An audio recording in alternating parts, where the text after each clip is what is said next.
Bonjour à tous, bienvenue dans cette nouvelle vidéo. Aujourd'hui, petit tuto, on fait la vidange sur une Mazda RX-8. C'est parti!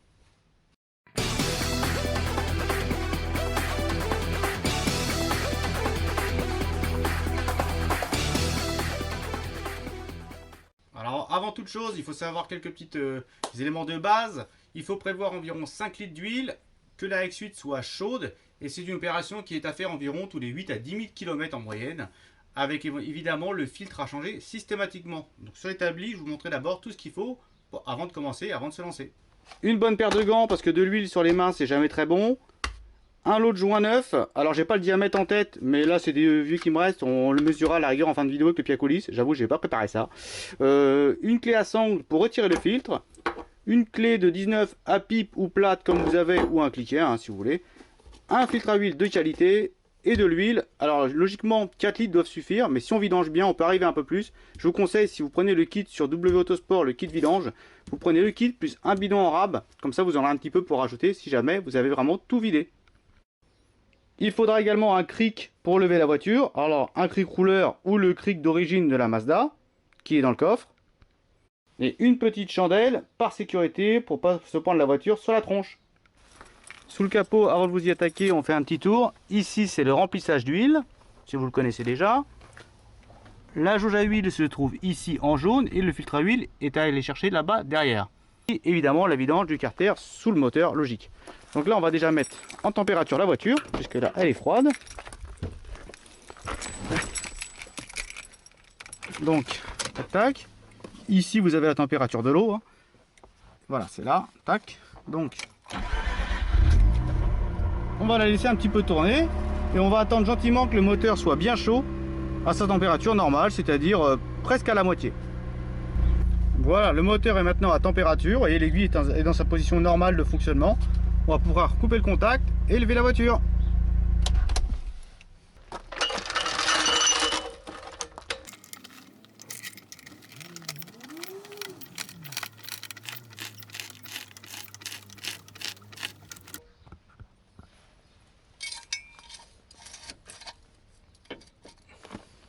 On prend la clé de 19 à pipe, on met les gants bien sûr, le bac de vidange, on va sous la voiture. Hop, on localise le bouchon de vidange. Donc vous avez votre carter d'huile ici, il est chaud.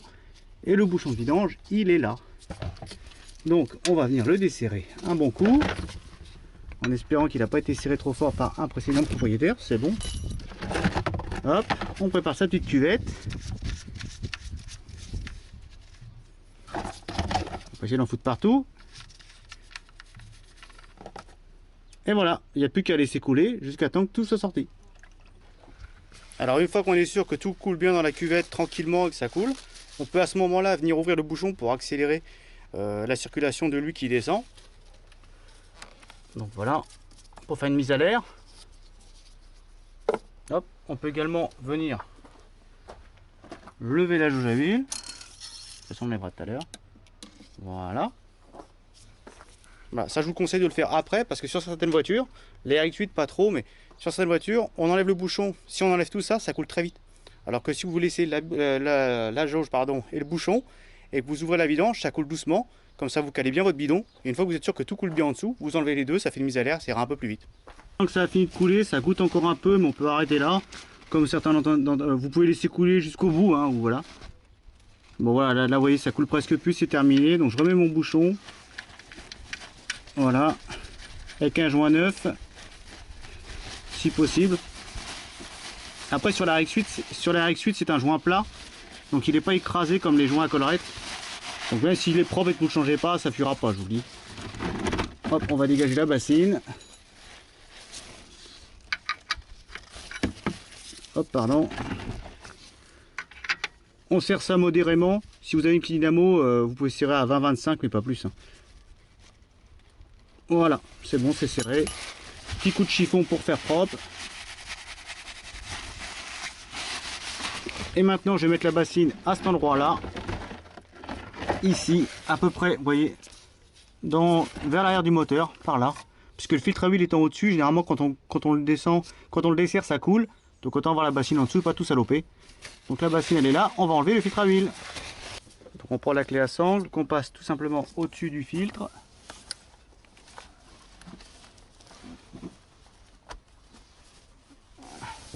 Voilà. Et on le desserre gentiment. Voilà. Il n'est pas serré fort, tant mieux. La personne qui a dû le faire, elle a serré à la main. Donc ça va très bien. Oui, ça bouge librement.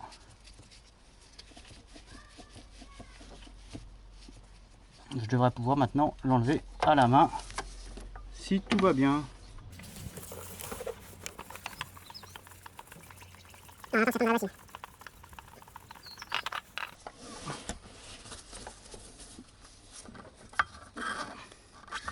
Alors on va déballer notre beau filtre Grady tout neuf. Référence OX04. C'est le filtre que vous avez dans le pack vidange de chez W. Vous aurez tous les liens en description, comme à chaque fois que vous voyez une vidéo sur la chaîne. Ou sur les autres chaînes d'ailleurs, tout le monde fait ça. Donc là, je prends mon vieux filtre avec de l'huile plein, qui en a plein sur le joint. Je prends mon filtre tout neuf et je les mets tous les deux comme ça. Voilà, pour légèrement huiler le joint. Pour que lorsque je vais le serrer à la main, ça va bien de l'appliquer. Voilà. Les AX8, le filtre à huile, il étant vers le haut, ça sert à rien de le remplir d'huile. Quand vous avez un filtre à huile sur une voiture qui est vers le bas, c'est bien de le remplir directement en huile avant de le remonter, comme ça au moins c'est fait au démarrage. Là sur la 8, malheureusement si vous le remplissez, que vous le remettez à l'envers, ça va couler. Donc ça sert à rien, il n'y a plus qu'à le resserrer à la main sur la voiture. Donc voilà le filtre huilé, on le remet sur la voiture, donc à sa place. Alors ici c'est toujours pareil, on passe comme on peut, hein. Surtout une main. Hop.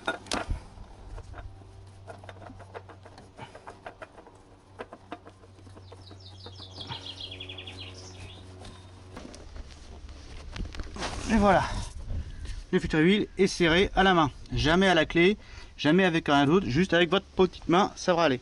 Donc le filtre est en place, le carter est vidangé. Maintenant ce qu'on va faire, c'est qu'on va remettre la voiture à niveau pour remettre l'huile dans le moteur.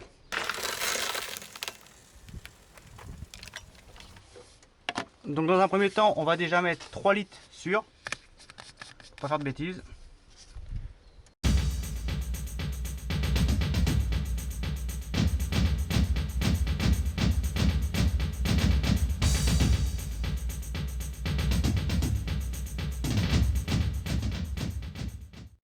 Donc après 3 litres, on va déjà faire un petit contrôle à la jauge. Alors, hop. On enfonce bien la jauge entière. C'est bon. Tac tac. On vérifie. Vous voyez, on est à peine au-dessus du mini. Donc je peux quasiment remettre un bidon entier.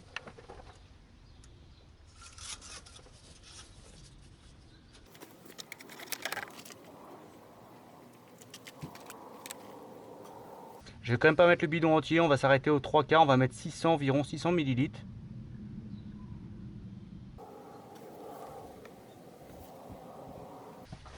Et on refait un contrôle à la jauge.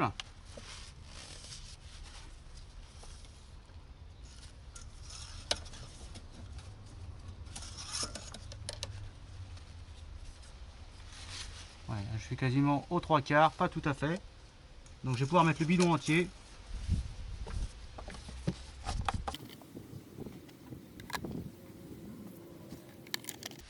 Voilà, là on est bien. Vous voyez la jauge, on est là. On est quasiment aux 3/4, à 80% quoi. Donc c'est très bien, on va laisser comme ça. Hop, on remet la jauge, on enlève l'entonnoir. On remet le bouchon. Si comme moi vous en avez mis un petit peu à côté, bah, un petit coup de chiffon, ça mange pas de pain. Donc le bouchon est fermé. Le filtre est serré. La jauge à huile est en place. Bah, le carter est serré, il n'y a plus qu'à redémarrer la voiture. Donc, retour à l'intérieur de notre AX8. On met le contact. Ok, on y va. Très bien. La pression d'huile est montée. Bon, c'est pas le banneau le plus fiable du monde, mais voilà, c'est toujours un bon indicateur quand même. La voiture, on va la laisser chauffer tranquillement. Et on va les contrôler si jamais vous n'avez pas de fuite sous le capot, à voir tout de suite pour couper le moteur, on sait jamais. Donc, au niveau du filtre à huile, tout est bon. Notre bouchon, notre jauge, tout est là. Petit contrôle en dessous, vous penchez avec moi. Voilà, c'est tout bon. Il n'y a plus qu'à laisser la voiture un petit peu tourner. On va la couper et on se retrouve un peu après, pour vous dans une seconde, pour faire le niveau d'huile à froid, puisque le filtre à huile va se remplir. Tout le réseau va se remplir en huile. Donc évidemment, le niveau risque de baisser. C'est pour ça qu'en plus du kit vidange, je vous conseille de prendre un petit bidon supplémentaire, parce qu'évidemment, ça arrive à descendre au minimum. Et évidemment, il faut en remettre un petit peu. Donc nous voilà une demi-heure après la vidange. Hop, on peut regarder le niveau, s'il a bien descendu ou pas. Petit coup de chiffon sur la jauge.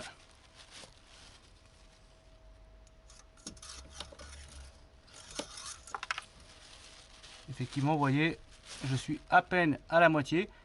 Donc moi je vous conseille jamais de monter jusqu'au maximum, parce que sur les RX8 avant 2005-2006 ça remonte très rapidement.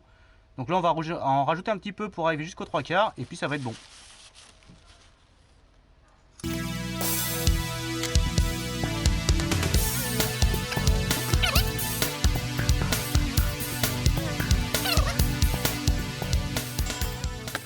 Complément, j'ai mis 300-400 ml.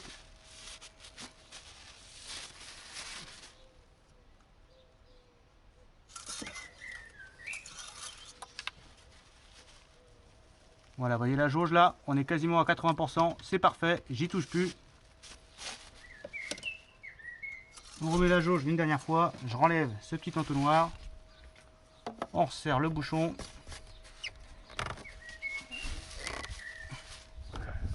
Notre vidange d'RX8 est maintenant terminée. Donc voilà, j'espère que ce petit tuto vous aura plu et vous servira. Donc vous voyez la vidange, rien de compliqué, il suffit juste de bien respecter voilà, des principes de base, hein, voilà, vérifier ses serrages, changer le joint s'il est usagé ou pas. Je vous dis, sur la RX8 c'est pas forcément obligatoire, c'est un joint plat. Donc si vous ne le trouvez pas dans le commerce, si vous n'en avez pas et qu'il est encore en bon état, ça ne suffira pas, il n'y a pas de raison.